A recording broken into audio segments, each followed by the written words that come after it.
यह कहानी राजस्थान के कोटा शहर की एक भूतिया हवेली के बारे में है।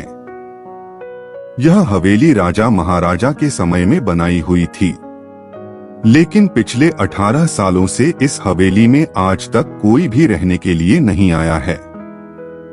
इच्छा होने पर भी इस हवेली में कोई भी नहीं रह पा रहा था, क्योंकि लोगों का कहना थी कि इस हवेली में भूत प्रेत का साया है। जब अजीत सिंह को इस हवेली के बारे में पता चला तो उसने तय किया कि वो इस रहस्य को जानकर ही रहेगा, क्यों लोग इस हवेली में नहीं रह पा रहे हैं। उसने मजबूत इच्छा शक्ति से हवेली में रहने की पूरी तैयारी कर ली। जब उसने हवेली के अंदर जाने के लिए पैर आगे बढ़ाए तो दरवाजे पे किसी अनजान व्यक्ति ने उसे रोक लिया और नजदीक जाके बोले, कौन हो आप और किधर जा रहे हो? अजित सिंह ने जवाब देने के बजाय उसने सामने सवाल किया, जी आप कौन? मेरा नाम अर्जुन सिंह है और मैं यही पास में ही रहता हूँ। अजित सिंह ने कहा, ओह अच्छा, मैंने सुना है कि यह एक भूतिया हवेली है और यहाँ कोई नहीं आ पाता है, इसलिए मैं इस हवेली में एक दिन रुकने का फैसला किया है। अर्जुन सिंह ने कहा, जी हाँ, आपने सही सुना है और आप भी अंदर मत जाइए, मेरी माने तो आप भी वापस लौट जाइए, यहाँ बहुत खतरा है। यह सुनकर अजीत सिंह खुश हो गया, जैसे उन्हें कोई लॉटरी लग गई हो। अर्जुन ने उसकी खुशी को देखकर बोला, आप क्यों खुश हो रहे हो? आपको तो भूत का नाम सुनकर डर लगना चाहिए। शायद आपको पता नहीं होगा कि मैं भूत प्रेत में काफी दिलचस्पी रखता हूँ। अगर इस हवेली में भूत है तो मैं अंदर जरूर जाऊंगा और सारी सच्चाई का पता भी लगाऊंगा। इतना कहकर अजीत सिंह उस हवेली में चले गए। अंदर जाके अजित ने अपनी बैग को साइड में रखा और हवेली के चारों ओर देखने लगा। सारे रूम भी चेक कर लिए। बाद में ड्राइंग रूम में आके सोफे पर बैठ गया। उसने वहां बैठकर दारू के 2-4 पेग भी पिए। वहीं अचानक उस रूम में लाइट का एक बल्ब चालू बंद होने लगी, लेकिन अजीत ने उस पर ध्यान नहीं दिया। थोड़ी देर बाद दूसरा बल्ब चालू बंद होने लगा, फिर तो हवेली की सारी लाइट चालू बंद होने लगी।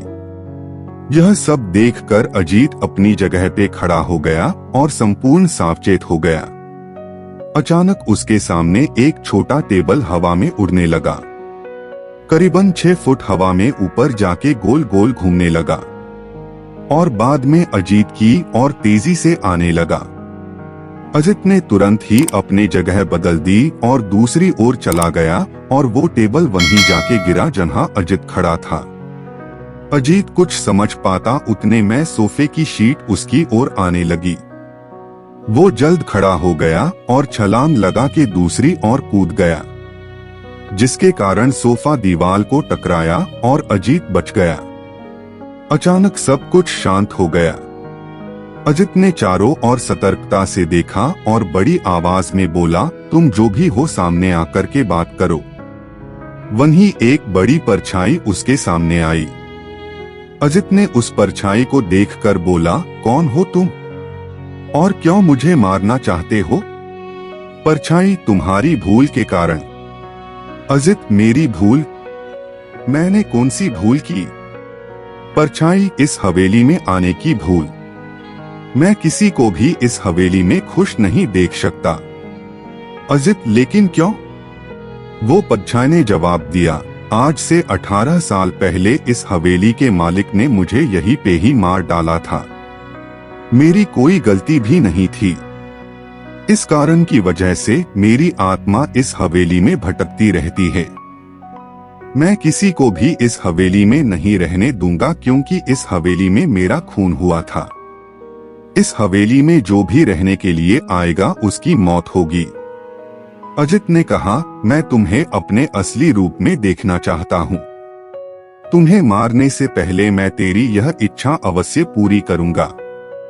और उस परछाई ने एक भयानक दरमियाना रूप ले लिया।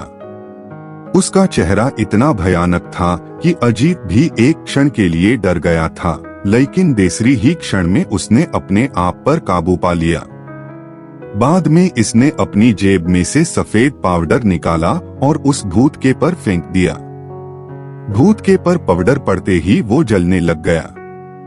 बड़ी बड़ी ज्वाला उठने लगी। वो बहुत जोर जोर से चिल्लाने लगा और बाद में पूरी तरह से जल गया।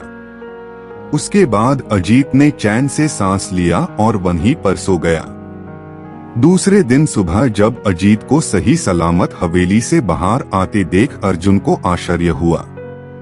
अर्जुन ने अजीत से पूछा, तुम कैसे जिंदा हो? जब अजीत ने अर्जुन को कल रात को घटी घटना को पूरी तरह से बताया और बोला, अब यह हवेली भूतिया हवेली नहीं रही।